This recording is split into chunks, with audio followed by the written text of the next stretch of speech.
आज हम बात करने मिसेंट्री की। मिसेंट्री होती है दो, dorsal and ventral mesentery. Dorsal mesentery जो होती है वो मिड गट एंड हाइड गट को सप्लाई करती है, एंड वेंट्रल मिसेंट्री होती है वो फोर गट के एब्डोमिनल पार्ट को सप्लाई करती है, सस्पेंडेड बाय मेसेंट्री। मिसेंट्री, अब जो एब्डोमिनल पार्ट में मेसेंट्री है उसके दो पार्ट होते हैं, ventrally and dorsally.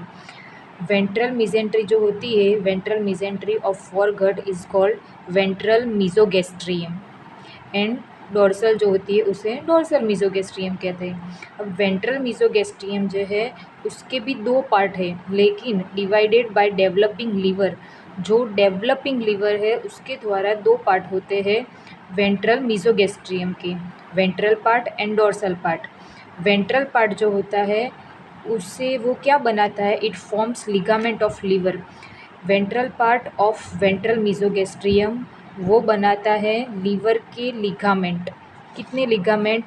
फाल्सिफॉर्म ligament, right and left triangular ligament, superior and inferior layer of coronary ligament. And dorsal part होता है वो क्या बनाता है, लेसर ओमेंटम बनाता है।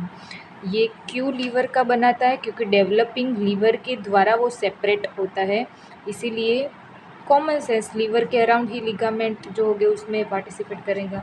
फिर डोर्सल मीजोगैस्ट्रियम। डोर्सल मीजोगैस्ट्रियम तीन पार्ट, फर्स्ट ग्रेटर और कॉडल। कॉडल मतलब नीचे वाला पार्ट जो होता है वो ग्रेटर ओमेंटम बनाएगा।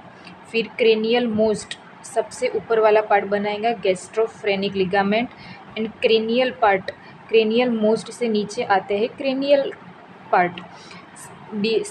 Developing spleen, divided by developing spleen के द्वारा ये डिवाइडेड होता है डोर्सल एंड वेंट्रल पार्ट में। यहाँ पे था डेवलपिंग लीवर के द्वारा वेंट्रल एंड डोर्सल पार्ट होते थे, यहाँ पर डेवलपिंग लीवर स्प्लीन के द्वारा डोर्सल एंड वेंट्रल पार्ट हो गए। ये डोर्सल पार्ट है वो बनाएगा lieno renal ligament, and ventral part बनाएगा गैस्ट्रोस्प्लेनिक लिगामेंट।